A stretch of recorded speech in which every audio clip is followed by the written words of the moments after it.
તળાજા તાલુકાના સરતાનપર નજીક કરોડો રૂપિયાના ખર્ચે નિર્માણ પામતા નવા બંધારા કાર્યનું કોંગ્રેસના નેતાઓ દ્વારા સ્થળ નિરીક્ષણ કરવામાં આવ્યું હતું.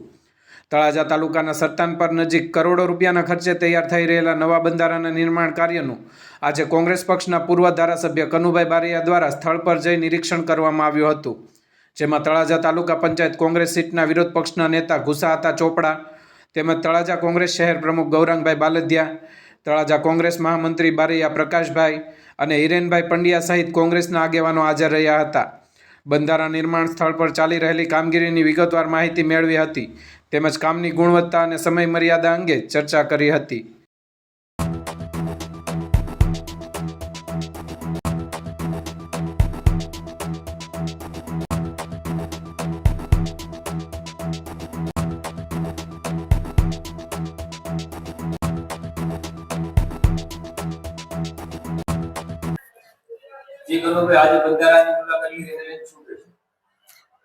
આ બંધારો એ સમગ્ર તળાજા તાલુકો અને આ વિસ્તારની મિથળા બંધારો અને શેત્રુંજી લિંક ચેક ડેમ એ જીવાદોરી સમાન છે.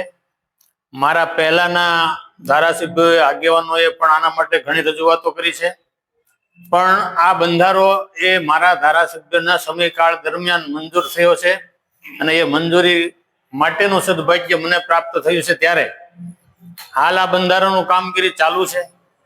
સ્થાનિક આગેવાનો, સ્થાનિક સરપંચો, આ બધા જ લોકોએ આ કામની ક્વોલિટી નબળી થઈ છે એવી અગાઉ આપણા મીડિયમના માધ્યમથી પણ ફરિયાદ કરી છે અને તંત્રને પણ ફરિયાદ કરી છે. આજે અમે બધા કોંગ્રેસ પાર્ટીના આગેવાનો જઈને તપાસ કરી તો ખરેખર આ બંધારો 52 કરોડ જેટલી રકમથી જ્યારે તળાજાની જીવાદોરી હોય ત્યારે એનું કામ પ્રોપર થવું જોઈએ. જરૂર પડે એમાં વિજિલન્સની તપાસ થવી જોઈએ. આજે ત્યાં અમારી સ્થળ મુલાકાત દરમિયાન સરકારી સુપરવાઇઝરે જેને સતત હાજર રહેવાનું હોય છે એ કોઈ હાજર જોવા મળ્યા નથી અને આમાં ક્યાંય પણ નબળું કામ થશે તો એના માટે જે કાંઈ પણ કરવું પડશે એ તમામ આગેવાનો, સ્થાનિક સરપંચો બધા ભેગા થઈને આવતા દિવસોમાં આ કામની વિજિલન્સ તપાસ કરાવીને પછી કોન્ટ્રાક્ટરને બિલ મળે એવી અમારી માગણી છે. અને આ કામનું સતત મોનિટરિંગ અમારા આગેવાનો પણ કરશે, સ્થાનિક આગેવાનો પણ કરશે અને તંત્ર બિલકુલ બેદરકારી ન રાખે એવી આપના માધ્યમથી પણ અમારી વિનંતી છે અને લેખિત પણ અમે તંત્રને ફરીને રજૂઆત કરવાના છીએ.